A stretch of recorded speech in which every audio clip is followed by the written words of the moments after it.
আমরা Boliadi rail line ঘুরতে আসছি। এখানে এসে সেই স্কুল লাইফে পড়াশোনা করার একটা প্রশ্নের কথা মনে পড়ছে, যেটা স্কুল লাইফে প্রচুর করছি আমরা, বুঝে না বুঝে মুখস্থ করছি। প্রশ্নটা হচ্ছে, দুটি রেল লাইনের মাঝে ফাঁকা রাখা হয় কেন? আপনাদের একটু দেখাই। এই যে রেল লাইন, এখানে এই একটা পাত, এই একটা পাত, এই দুটি পাতের মাঝে এই যে ফাঁকা রাখা আছে, একটা গ্যাপ আছে। এটি কেন রাখা হয়? তখন তো আমরা আসলে রেল লাইন বাস্তবে দেখে পড়িনি, তাই বুঝে না বুঝে মুখস্থ করছি।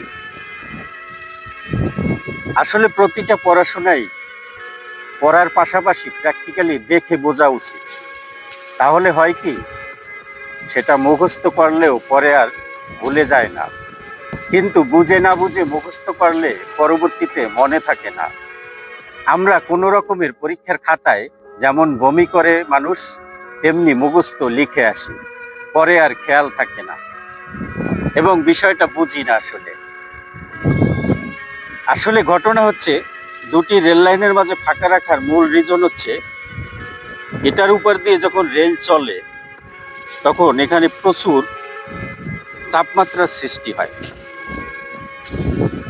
এবং রেলের পাতের সাথে চাকার ঘর্ষণের ফলে থার্মাল এক্সপানশন হয়।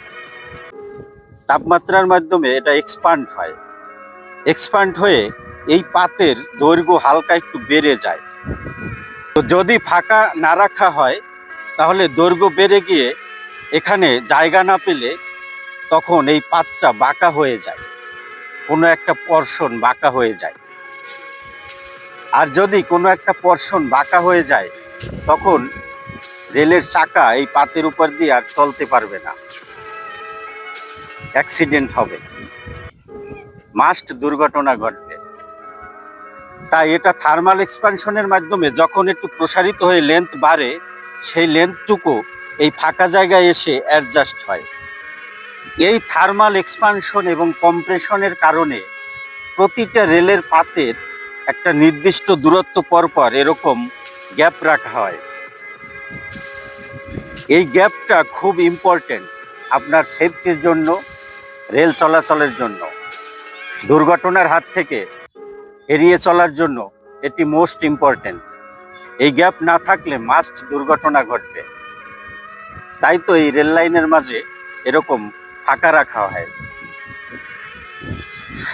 এখানে ঘুরতে আসছি, এসে সেই স্কুল লাইফের প্রশ্নটির কথা মনে পড়ছে, দুটি রেল লাইনের মাঝে কেন ফাঁকা রাখা হয়। তাই চিন্তা করলাম আপনাদের সাথে একটু শেয়ার করি।